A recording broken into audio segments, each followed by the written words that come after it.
Let's talk about new construction in the Metro Phoenix area. It's a little crazy here. There are some tips you might want to know if you're considering this for your next home purchase.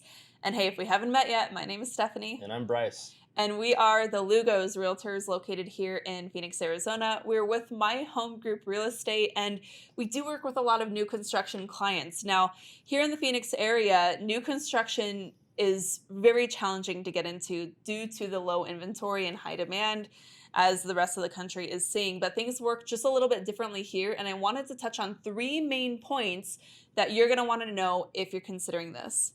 And the question that we actually got about this was from our past client and also wedding photographer, Andrea Shepard. She reached out to us just regarding the rising home prices in the market. And here's what she said, Bryce. She said, is it better for potential buyers to get into a new build right now since sellers are getting offers so high above the listing price? So, I mean, I think it's a great question, first of all. Yeah. I think traditionally, a lot of people would think, look, I'm not finding what I want on the market, so I'll build it, right? Or I've had a bad experience with an old home, so I'll just buy a new one, build a new one. And while we wish that it was that simple, the issues that we're coming up with or coming across with new builds is that there just aren't any available. Yeah. So while they're building all over the valley, they're only releasing so many homes at a time right now. And that was the first thing that I had. So number one, availability and lotteries, right? Yeah. So explain the lottery one. I mean, what happens with that? This is one that a lot of people are shocked by when they hear how this actually works. So there are many new build communities and permits are happening at a higher rate than they have been, which is great. We want to see all this opportunity for building. However, it is happening in the outskirts of the valley. So for example, if someone works in downtown Phoenix, they're probably going to get a new build up to an hour out away from that drive. And that's not just the only case. Of course, there are other communities here or there, but we have to consider where the land actually is to build, and it is on the outskirts or in less developed areas as of now. Or even, pricing, because pricing will push, Yep.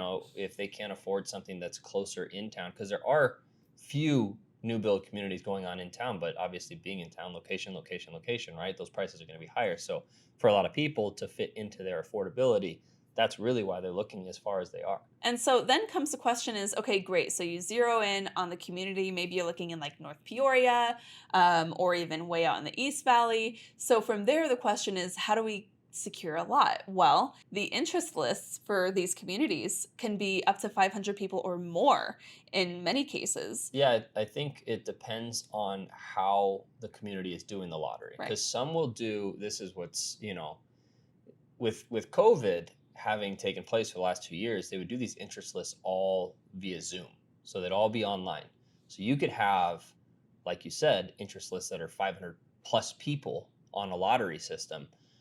But what we are seeing now, which is kind of great, just something to keep note, is that a lot of these new build communities are now doing in-person lotteries. So you have to be present for them. Nice. And that has pulled back the number of people signing up for the lottery. Yeah. Just keep that in mind if you are. I think that's just important to share. 500 people, that was not like an unheard of thing signed up for a lottery for how many lots? Yeah, they might, every Half a couple dozen? weeks or a month, put out 3, 4, 5, 6 lots to that number of people. And it's all by chance, right? And that is shocking to some people who have not understood that that's how it's, but that's been going on for the better part of 2 years now in some situations. And so it can be kind of a game of chance. And what our buyers will do is they will put in for these lotteries. They'll have their name on the list. They'll keep an eye as it happens. And then they're still looking at resale homes. They're still going out looking at traditional listings just on the off chance something great pops up and fits their need in the meantime while they're waiting, especially if time is of the essence. Yep. I mean, we just went through this with a client of ours, Yep. But they did get the lottery. So anyways, tip number 2, what do you got?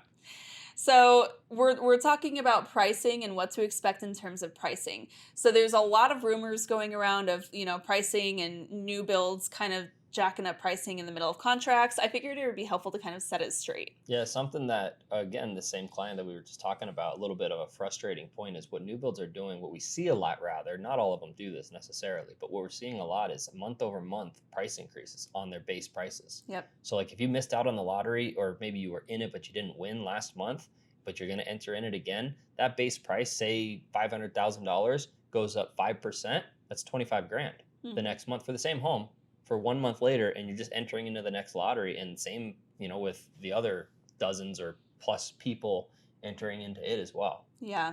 We're seeing that regularly. It's challenging, but one thing that we see in most cases, once you do get that lot, once you do go under contract, that price is locked in. Yeah, depending on the upgrades and other custom finishes you might choose, that of course is going to be additional. But at the very least, once you get in, you're in. I think that when those stories that we heard where prices were kind of jacked up on people mid-contract, I think that we were all met with unprecedented pricing increases on everything.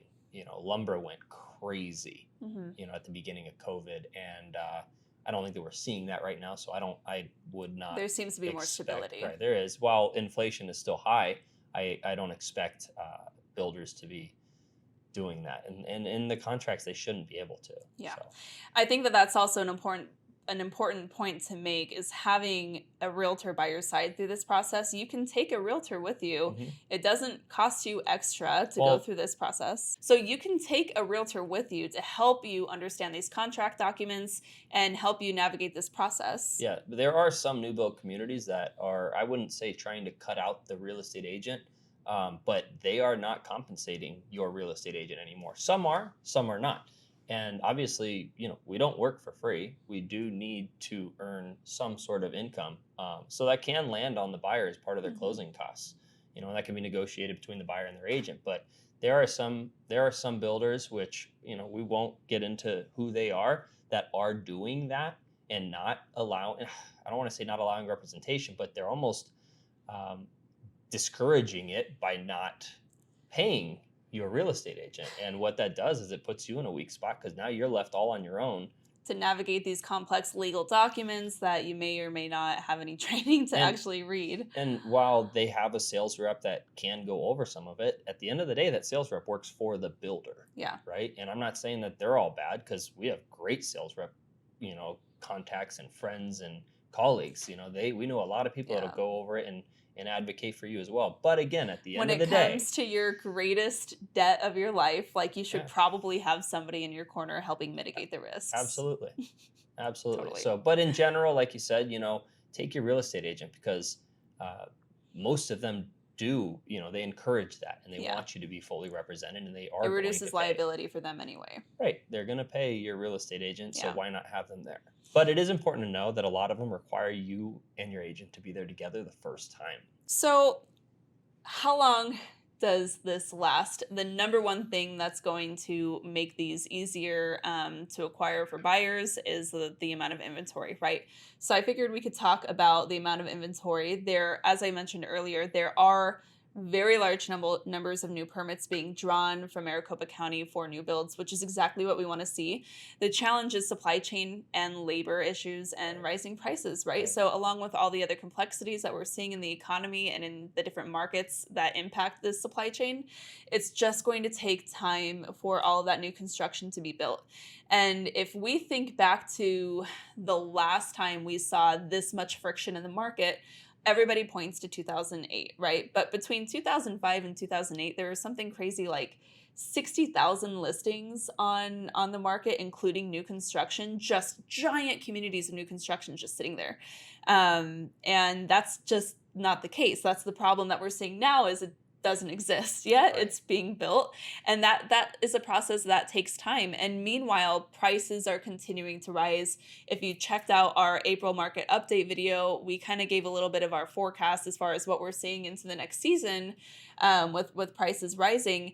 I think it's safe to say that new construction prices, while they have not increased as crazy quickly as resale, I think it's safe to say they're the last ones who will be affected by pricing changes, wouldn't you say? Yeah, I think and they're going to continue, to rise slowly here. And then the second thing to consider is the time to build, which you kind of touched on. We're seeing like 10 to 12 months for a standard, 2,000, 2,500 square foot home right now.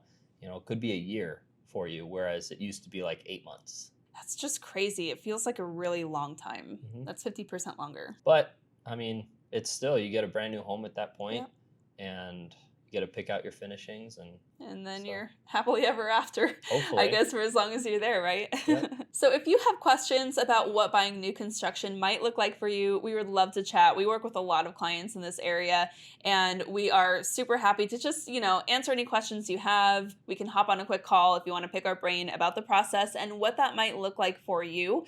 All of the details to book a call with us are linked below. Absolutely no pressure. We'll just hop on a quick phone call and see how we can help. Thanks for joining us today. Until next time. Bye.